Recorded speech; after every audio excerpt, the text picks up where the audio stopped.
इंसाफ चाहिए सर मेरे को, उसकी नौकरी जाना चाहिए। मैंने उसको काम कर करके पढ़ाया लिखाया, इसलिए थोड़ी पढ़ाया लिखाया कि दूसरी शादी करेगा। इंसाफ की गुहार इस बार देश के सबसे क्लीन शहर इंदौर से आई है, लेकिन इस दफा मामला थोड़ा उल्टा है। यहाँ पर किसी महिला ने नहीं बल्कि एक आदमी ने अपनी पत्नी का साथ उस वक्त छोड़ दिया जब उसे अपने पति की सबसे ज़्यादा ज़रूरत थी। ममता ने मेहनत की, खूब मजदूरी की और फिर अपने पति को एक कामयाब शख्स बनाया, लेकिन वो उसे छोड़कर चला गया।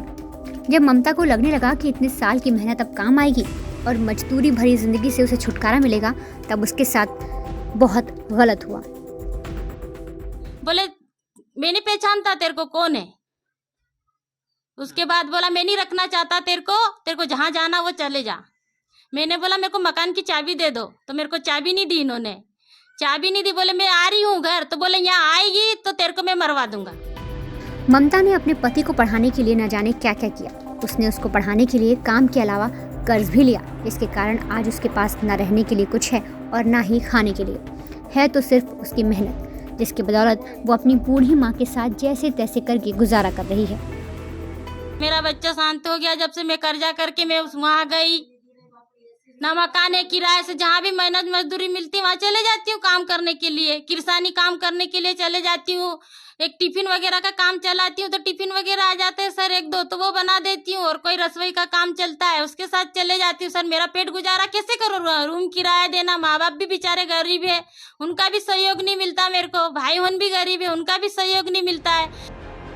ममता की पहली शादी 15 साल पहले हुई थी, लेकिन बीमारी के चलते उसके पहले पति की मौत हो गई। उसके बाद वो अपने बेटे के साथ इंदौर में रहने लगी और वहीं 9-10 साल पहले कमरू नाम का शख्स पढ़ाई करने इंदौर आया।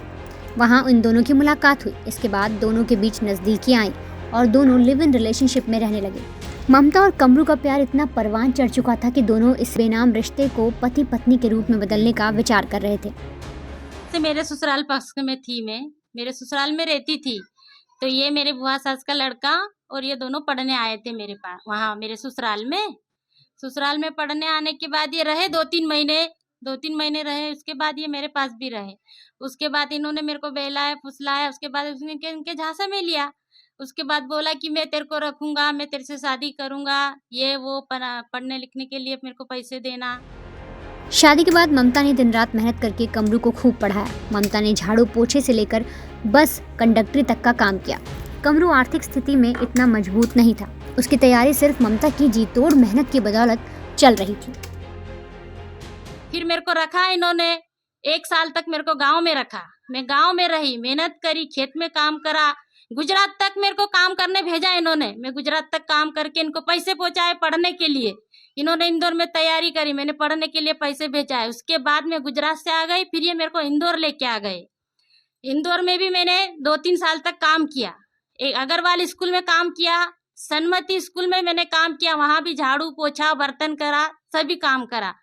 अग्रवाल स्कूल में मैंने कंडक्टरी करी। ममता का पिता जैसा साथ और कमरू की मेहनत की बदौलत कमरू की साल 2020 में PSC के सेल टैक्स के रूप में सिलेक्शन हो गया।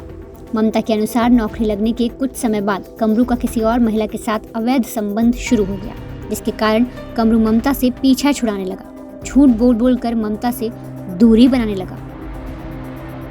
इनकी जॉब लगने के बाद शुरू स्टार्टिंग में इनकी जॉब लगी थी सिंगरौली। हम सिंगरौली रहे।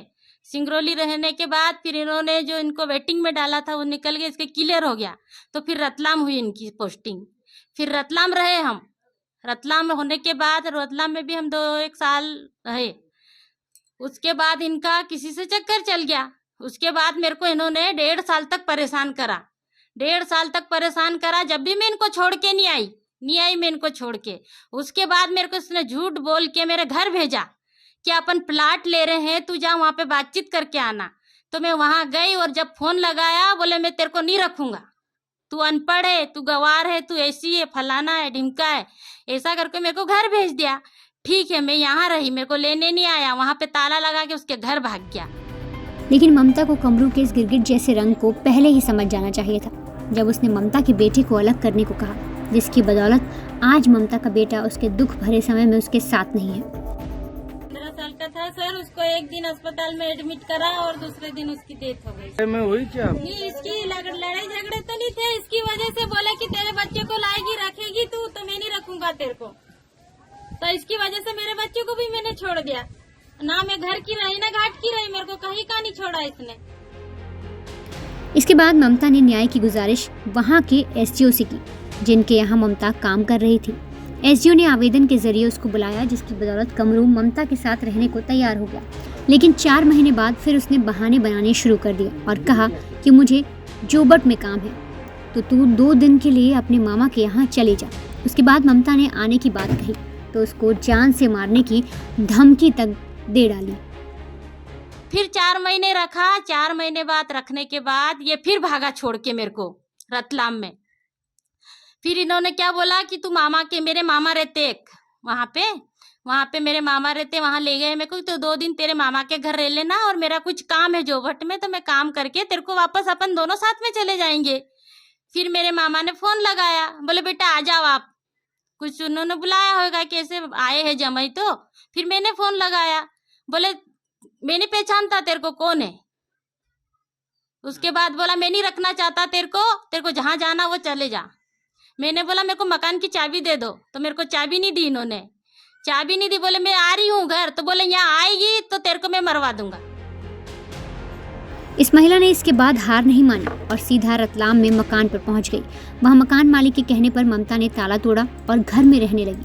लेकिन 1 महीने तक कमरू वहां पर नहीं आया और कहा कि तुम्हें जो करना है तुम कर सकती हो, मैं वापस नहीं आऊँगा। इसके बाद ममता रोती रही, बिलखती रही और बस तड़पती रही। लेकिन अपने हक के लिए साल 2021 में वो कोर्ट जा पहुंची, जहां कोर्ट ने कमरू को आदेश दिया कि वो ममता को महीने में 12,000 रुपए देगा। लेकिन कमरू अपनी चालबाजी से कहां बाज आया। ममता का कहना है कि उसको सिर्फ दिवाली पर ही 15,000 रुपए मिले। इसके बाद उसके हाथों में कमरू की तरफ से 1 भी रुपया नहीं आया। अच्छा तो कुछ नहीं मिल रहा सर, मेरे 12,000 रुपए बंधे, आज दिन तक वो भी नहीं मिला है और ना दे रहा है ना कोर्ट में आ रहा है। अब तो ममता का ये भी कहना है कि उसके पति ने 7 महीने पहले दूसरी शादी कर ली, इसके चलते उसने कमरू के ऊपर कोर्ट में केस कर रखा है। इस महिला का कहना है कि उसके पति ने बिना तलाक दिए ही दूसरी शादी कर ली और वो उसे 12,000 रुपए भी नहीं दे रहा।